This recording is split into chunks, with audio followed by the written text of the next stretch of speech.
حكمة زمان اكبر منك بيوم يعرف عنك بسنة. وانا اتخرجت من هندسة من سنتين وكان ليا فيها تجربة ساحقة، وتقدر تسمع التجربة دي بالكامل في السريع سريع كده. هتظهر لك دلوقتي علامة الاي، هتظهر لك تقريبا هنا او هنا اهو، تمام؟ دوس عليها شوف الفيديو وتعالى بقى تاني نكمل الحوار ده. خلينا بقى نناقش مفهوم مدمر الا وهو كليات القمة، وعلى اي اساس واخدين اللقب ده. بس في الاول فكر معايا كده، لما اجي اقول لك ان الحاجة دي هي القمة في اي مجال او في اي حاجة، يعني مثلا رونالدو ده في مجال كرة القدم في القمة، يجي بقى اللي بيحبوا سيد معزة يقول لك رونالدو مين يا عم اللي في القمة، امال ميسي بيعمل ايه؟ فيا جدع انت بقول لك مثال علشان اوصل لك اللي انا بحاول اشرحه لك، مش كده مشي الدنيا، ده احنا لسه في اول الموضوع. بالحق انت عملت لايك واشتراك ولا لسه؟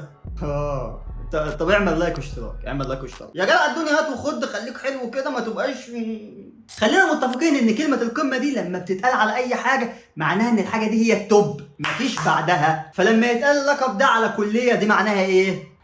هو ايه؟ ما تركز شويه، معناها ان الكليه دي توب مفيش بعدها، يعني دي اكتر كليه محتاجه مجهود، صعبه، محتاجه تركيز وقوه وهيبه، انك دخلت كليه محدش يقدر يدخلها. في مصر بقى العكس، الكليات اللي بيطلق عليها اللقب ده هي كليه الطب والهندسه.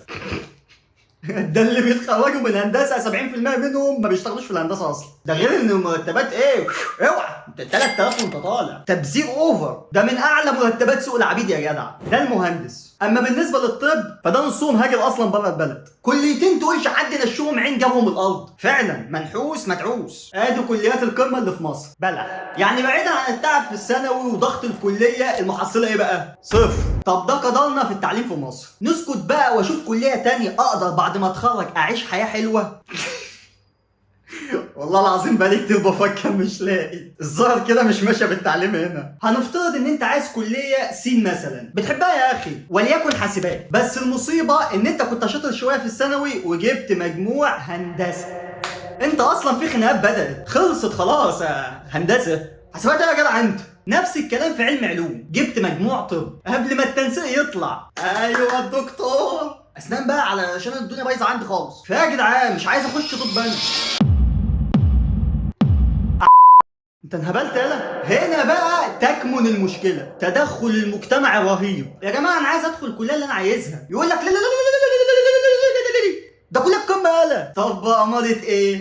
ها فين المقابل بعد ما اتخرج؟ هاخد اعلى مرتبات في الدوله؟ يجي واحد ويقول لك مش كل حاجه يا ابني الفلوس، مش في مجهود اتعمل، مش اتفشخت فيها، مش في جهاز، مش انا عايز اتجوز اوجه واخت مليجي. الدنيا اللي احنا فيها دي ايه؟ المجتمع الجميل ده مش داير بالفلوس برضه ولا داير بحكمتك ولا ايه؟ الا ما طبيعي اكون عايز فلوس عشان اكون مرتاح ماديا، وده هينعكس على حياتي بشكل افضل، فمقابل مفيش. نرجع بقى للكارثه الاساسيه وهي كلمه كليه القمه. هو ليه اصلا يتقال على كام كليه كليات قمه؟ ايه والباقي ايه؟ اخي لما كلها تخصصات واقسام مهمه المجتمع محتاجها، بس هنا في مصر ما عندوش غير كليه يطمح اليها، علم رياضه هندسه علوم طب، بس خلصت خلاص. طب افرض ما جبتش مجموع كليات القمه دي، فاشل.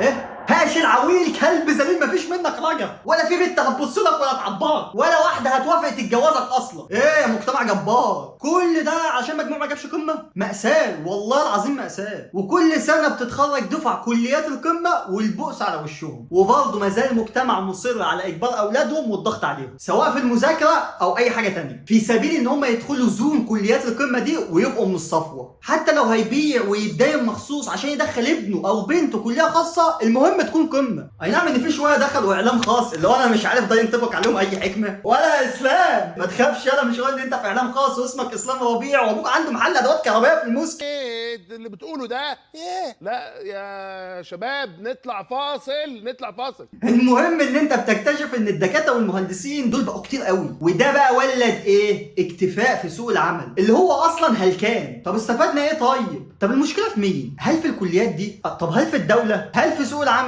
طب هل في وزاره التعليم العالي؟ جايز يكون كل دول مشتركين في المشكله دي، ولكن احد اكبر الاسباب هو المجتمع اللي لازم يتطور ويبعد عن افكار هذا ما وجدنا عليه اباءنا. والموضوع مش بس في كليات القمه، لا لا لا لا، بص على المجتمع حواليك كده هتلاقي افكار وعادات مدمره متوارثه عبر الاجيال. وحقيقي احنا محتاجين نغير فكرتنا عن كليات القمه، وان اللقب ده لازم يتلغي. احنا تقريبا الدوله الوحيده اللي مهتمه باللقب ده وبتقدسه، فحقيقي اتمنى في يوم من الايام ان انا اشوف كلمه كليات القمه دي اتلغت، ويا ريت يكون ده قريب، لان الضغط اللي بيحصل على الابناء بسبب اللقب ده ضغط صعب ومرعب، ده في ناس بيجي لها انهيار عصبي، ده غير ان في شباب عمرها بينتهي يوم ظهور نتيجه الثانويه العامه. مأساة. وعليه كل ده؟ بذمتك مش شايف ان في حاجه غلط؟ فكر فيها شويه وهتعرف ان ده لازم يتغير. بس دي كانت فضفضه وحاجه جوايا كده وكان لازم تطلع. عايزك بقى تشاركني كده رايك في الموضوع ده في التعليقات. وايه ده؟ انت وصلت معايا لحد هنا ولسه ما عملتش لايك؟ ايه مستني ايه يا اخوي؟ لايك واشتراك حالا وفعل الجرس يلا. ايه ده فعلت؟ حبيبي ما تنساش بقى تشوف الحلقه اللي فاتت وتشوف الحلقه اللي جايه وتنزل تبص بص على المصادر، مش هتلاقي حاجه اصلا. حبيبي الدحيح.